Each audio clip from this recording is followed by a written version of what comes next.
Salut tout le monde et bienvenue dans la Société des Jeux, ici Lutin, et aujourd'hui, comme vous le voyez, je suis avec Nicolas qui est un des créateurs de Malia, le fameux Malia. Bonjour Nicolas. Ouais, bonjour à tout le monde, à toi. Oui, oui, donc nous allons parler de Malia, parce que c'est du neuf, on va parler un tout petit peu de vieux, et après on partira sur le sociofinancement. Allez, c'est parti.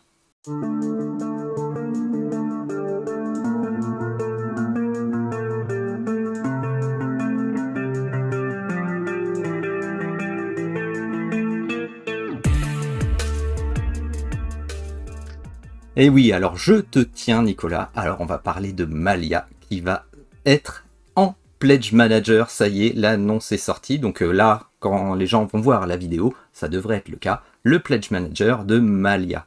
Un jeu d'aventure héroïque fantasy qui regroupe tout ce que j'aime. Alors, on fait du land crawling, on fait du dungeon crawling, on fait de l'infiltration, on fait du craft, on fait... Qu'est-ce qu'on fait pas dans ton jeu? Dis-moi, présente-le. Nous, ce qu'on dit, c'est qu'on fait pas le café. Voilà. Oui, ça fait beaucoup de choses. Après, enfin, Mais en bien. attention, ça fait beaucoup de choses pour que ce soit, on puisse ingérer le jeu. Ça n'est pas un jeu d'expertise, Hmm. de combat, un jeu d'expertise. C'est, c'est vraiment un tout qui, en tout cas, est assez fluide. Mais si quelqu'un cherche, par exemple, un jeu que Ah purement oui, d'infiltration, ça sera pas ça. Que purement Landcrawler, ce sera pas ça. C'est vraiment tout. C'est une aventure complète. C'est ce qu'on propose. Donc, exactement. et on va faire tout à peu près.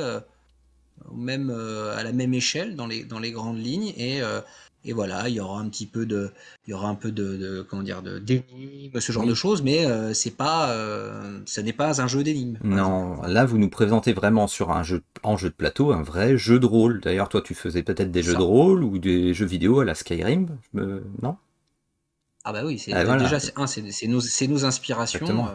Après nous on était rôlistes, donc on voulait avoir cette sensation d'avoir une aventure complète et qu'on puisse avoir toutes les actions, toutes les choses qu'on pouvait avoir et dans un jeu vidéo à la Skyrim, et surtout dans les jeux de rôle, voilà, Oui, non, mais puis selon le maître du jeu. on sent vraiment la passion dans ce que vous avez fait, ce qui a été présenté sur la page Ah, KS. il fallait de la passion, Ah oui, il fallait moi de je la... vous le dis, de la passion et de la patience, ça c'est sûr.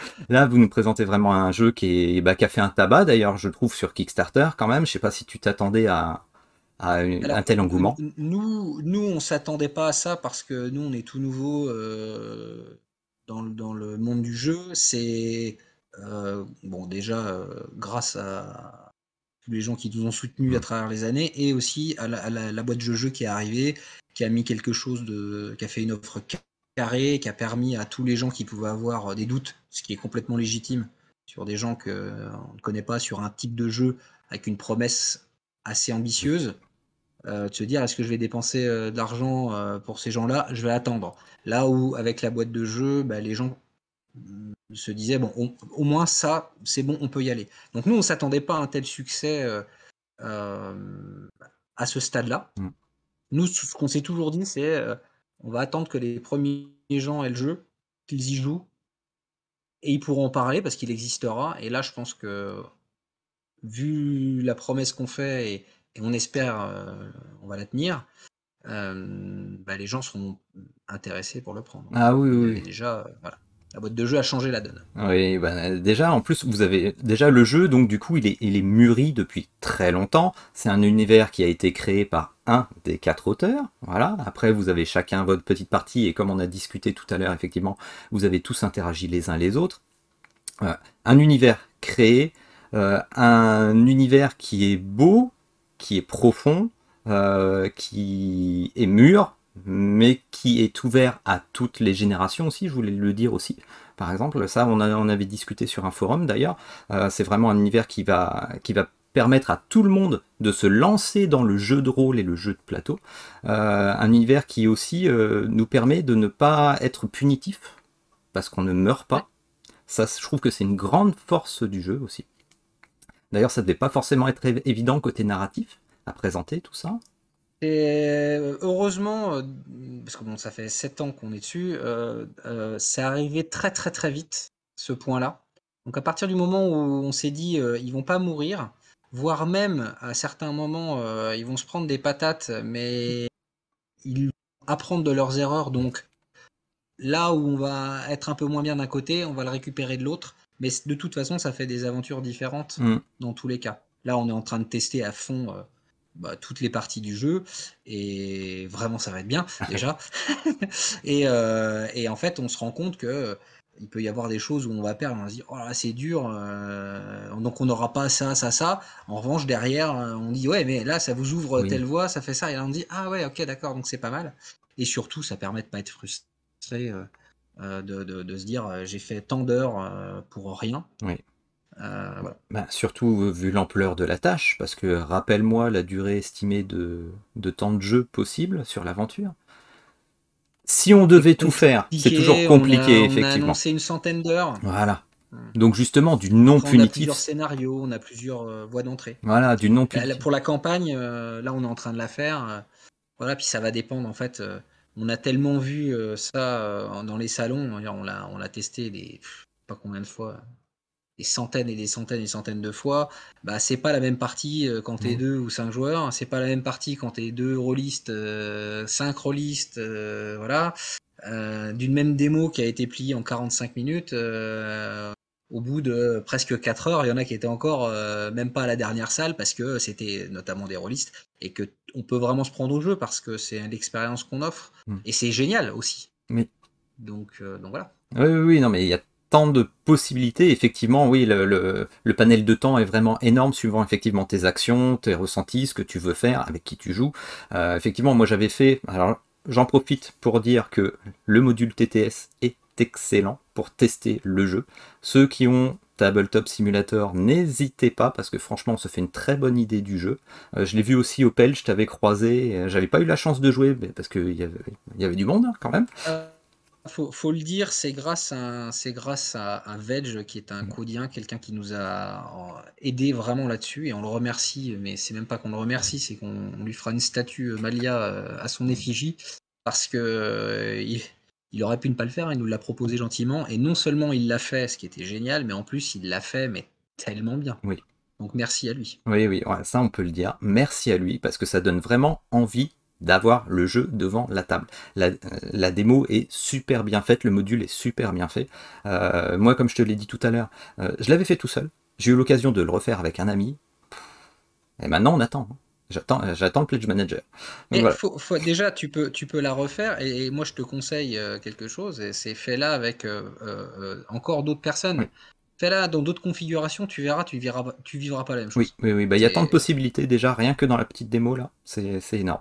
déjà nous quand on fait nos tests, on fait plusieurs configurations, on fait des configurations déjà avec plusieurs joueurs, mais on fait des configurations aussi à des héros, avec des héros Oui, différents. C'est-à-dire que des fois, enfin, des fois, non, on le fait sur à peu près tout. On commence avec certains personnages et on est deux personnages, puis après on en prend un troisième, puis on en prend un quatrième, puis on la refait, et l'aventure, encore une fois, quand t'es 2, 3, 4 ou 5, n'est pas du tout la même. mm, Et en plus, quand on a des personnages différents, les interactions, c'est pas du tout pareil. Et c'est assez cool de pouvoir faire ça. En plus, c'est justifié. C'est-à-dire que nous, on joue vraiment le jeu. C'est-à-dire que quand on fait rentrer quelqu'un, on joue les règles de rentrée d'un personnage, ou quand il y a un personnage qui sort, et ainsi de suite. Et ça se comporte très bien. Et franchement, ça met une aventure ouais, qui n'a pas le même goût, qui n'a pas au-delà des embranchements, bien entendu. oui. J'en profite vu que tu viens d'en parler, effectivement, à n'importe quand dans l'aventure, on pourra faire soit sortir, soit rentrer un personnage. Pour par exemple, quand on a un ami qui veut découvrir, qui veut reprendre l'aventure qu'on est en train de faire avec nous, il peut débarquer. Voilà. Sauf quand on est dans une salle en plein milieu, quoi. Voilà. Forcément, le mec il Donc ça sort d'une arrive très trappe, d'une souvent. fenêtre, ouais, salut, coucou les gars. Non. Mais ça, nous, on le teste et Mm. ça marche hyper Mais bien. ça, Ça marche hyper bien. c'est un truc en plus, c'est encore une grosse force du jeu, c'est ça qui est génial. Voilà. Tu vois, quand je te dis que qu'est-ce qu'il n'a pas, ton jeu, voilà, votre jeu. Ah, Tu vois, ça, il n'y a que des bons côtés à chaque fois, ce que je vois. Pareil, alors, je parle souvent d'argent sur mes vidéos, surtout quand il y a du socio-financement. Je trouve parfois que c'est trop cher. Là, le prix, il est pour moi pleinement justifié. Je veux pas faire marchand de tapis. Mais à une époque actuelle où effectivement on a des jeux qui sont cher pour tout le monde ou tout le monde n'a pas les moyens. Certains trouveront peut-être effectivement votre offre un peu chère. Je les invite à aller voir ce qu'il y a dans la boîte. Le temps de jeu, les livrets à profusion. Parce que j'avais noté sur le site officiel, alors attends, je m'étais noté, donc 10 livres de scénario, 80 pages d'événements, un livre avec 140 pages pour les donjons qui sont à mettre en place. Et il y a les figurines. Et ce sera plus que ça. Et ce sera plus que ça, oui, parce que du coup, Ouais, parce qu'on a vu que depuis que le beaucoup de niveau. Kickstarter s'est terminé, vous n'avez pas arrêté les tests, le narratif, Non, forcément. alors, tout était écrit en V1, on va Mm. dire. Là, à l'heure à laquelle on se parle, tout est écrit en V2, donc c'est-à-dire que là, tout est en relecture, maquettage, et là, avec tous les tests qu'on fait, en équilibrage. Donc là, je peux, à quelques numéros près, si on voit qu'il y a des erreurs ou des choses comme ça, on sait à peu près le nombre de numéros qu'il y a et on sait à peu près le nombre de pages qu'il va y avoir et c'est beaucoup. Oui, mais c'est impressionnant ce que vous avez. C'est beaucoup. C'est impressionnant. Ah Et oui, c'est là où on remercie, ce que je disais tout à l'heure, c'est vraiment on remercie énormément la boîte de jeu oui. parce que à aucun moment, et ils auraient pu nous le demander à plein de... Même nous, on leur a dit des fois, est-ce que vous voulez pas qu'on réduise ou... Et la consigne a toujours été, vous faites le jeu qui doit être fait de la manière dont vous voulez le faire, sans concession aucune.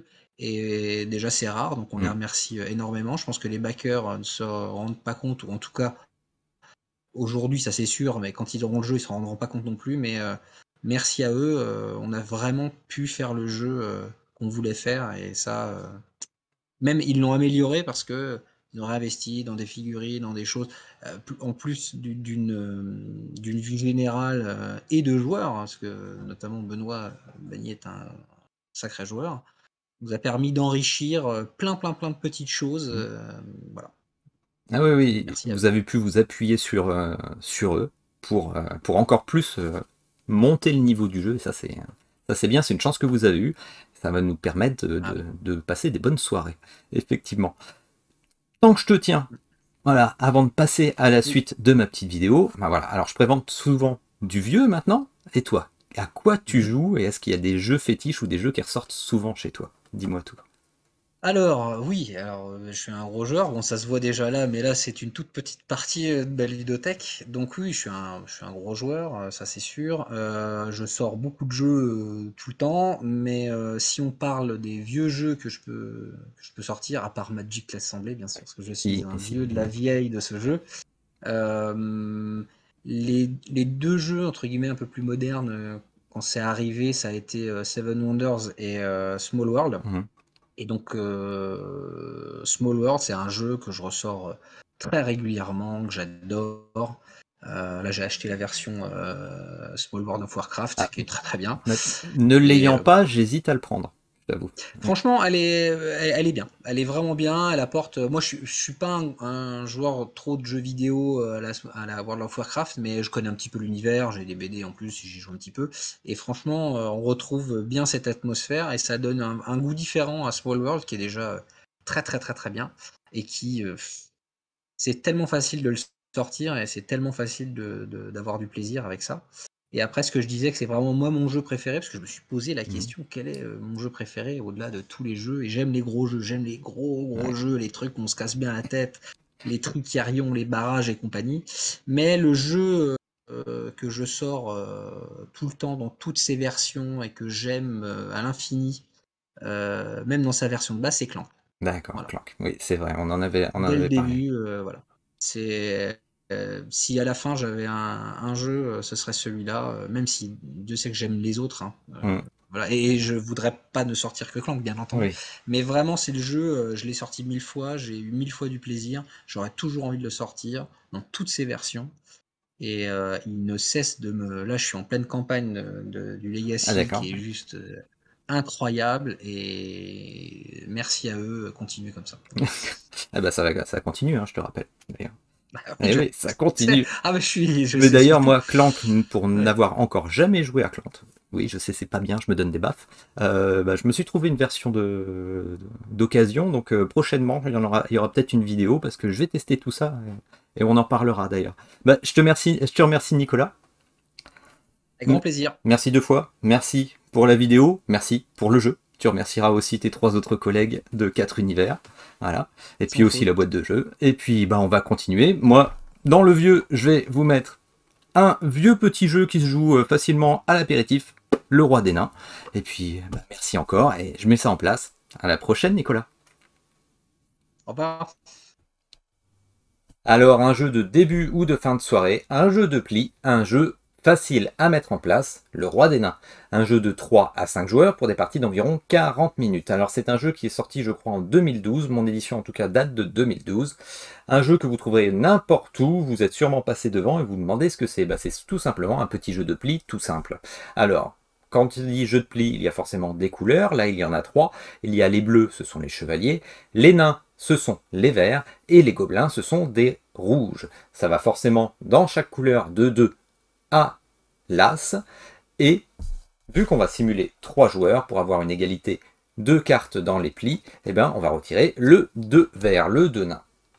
Qu'est-ce qu'il y a de particulier dans ce jeu? Parce qu'on se dit un jeu de pli c'est tout bête. Eh bien non, parce que la façon de gagner des points va changer à chaque manche. Alors rapidement, à chaque manche, on va tirer au hasard une carte spéciale qui n'est pas une carte joker, parce qu'elle ne vous fera pas forcément gagner, mais elle a chaque fois une petite règle particulière. Donc par exemple le porte-étendard, qui est un 11 vert, un 11 nain, plus 3 points pour le joueur qui remporte cette carte.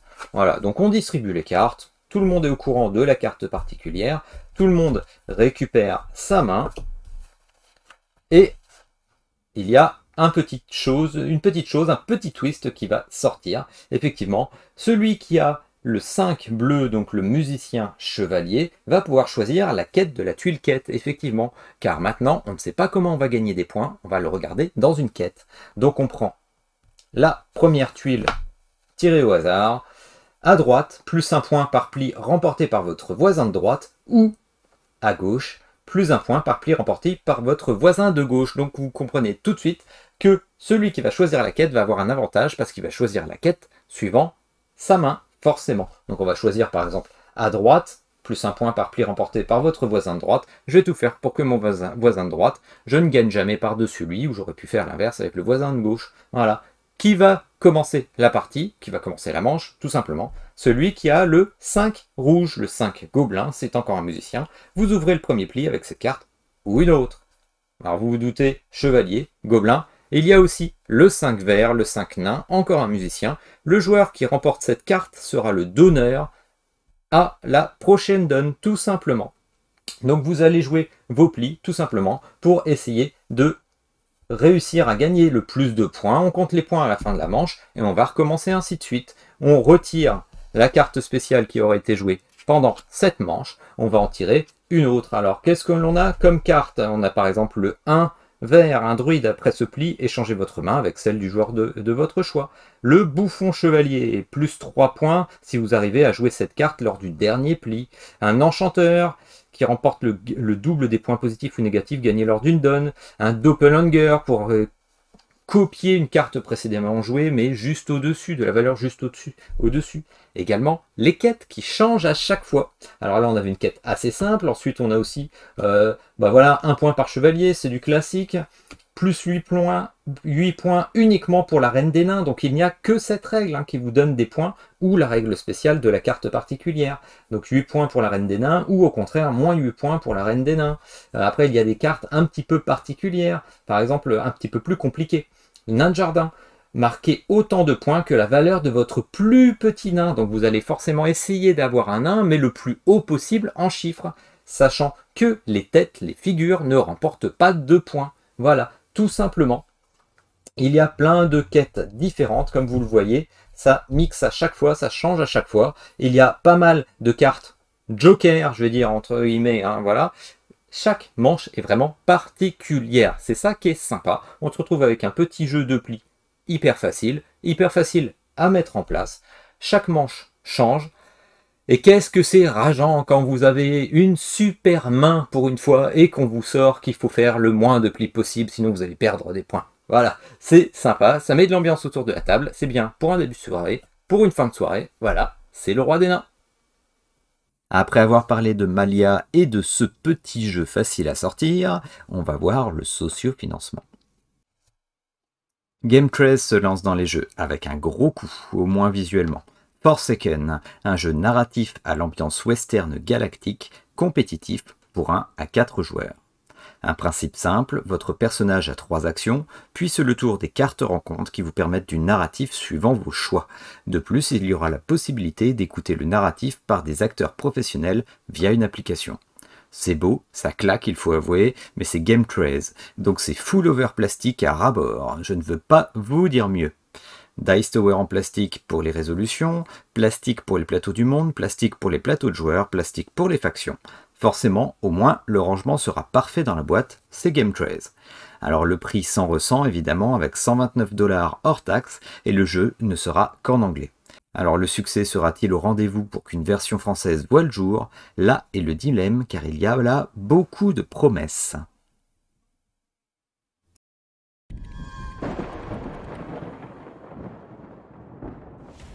For untold eons, the mortal races lived in their separate planes, unaware of other worlds beyond their own. Azima, the highest god of dragons, now forges a new plane, Ulos. Armies...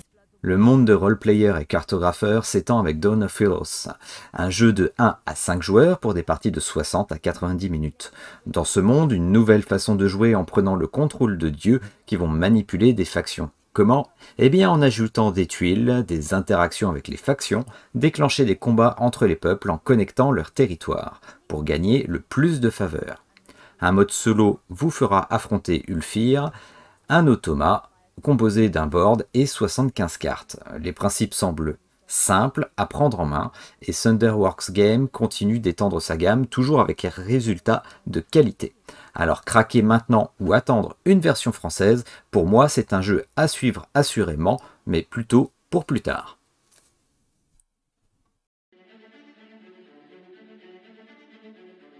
In 1958, two scientists started an experiment on domestication, selecting foxes that reacted to humans with more curiosity and less aggression.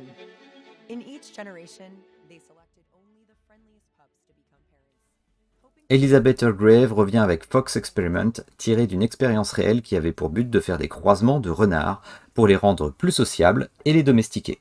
Alors déjà, petite déception sur le thème, car après Wingspan et Mariposa, j'attendais un thème un peu plus naturel que de la sélection par le croisement d'une espèce sauvage.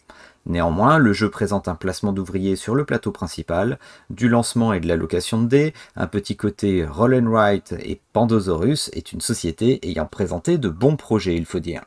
Moi je suis perplexe sur le thème et le livret de règles proposé est vraiment en début de développement, il fait très prototype fait maison. Ça n'empêche malgré tout d'avoir des qualités à suivre, mais le shipping est une interrogation car il n'est pas encore estimé, mais promis à moins de 25 $. Moi, je me méfie des promesses.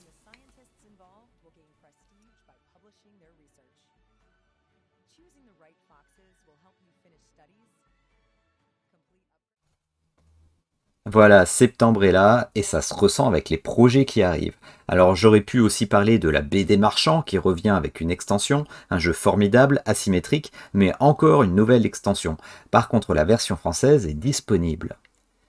Rise and Fall, le nouveau jeu de Christophe Bollinger, un jeu de stratégie et de contrôle. On débute avec une tribu jusqu'à devenir une civilisation, un jeu qui se veut accessible, mais je ne suis pas convaincu par l'offre Kickstarter.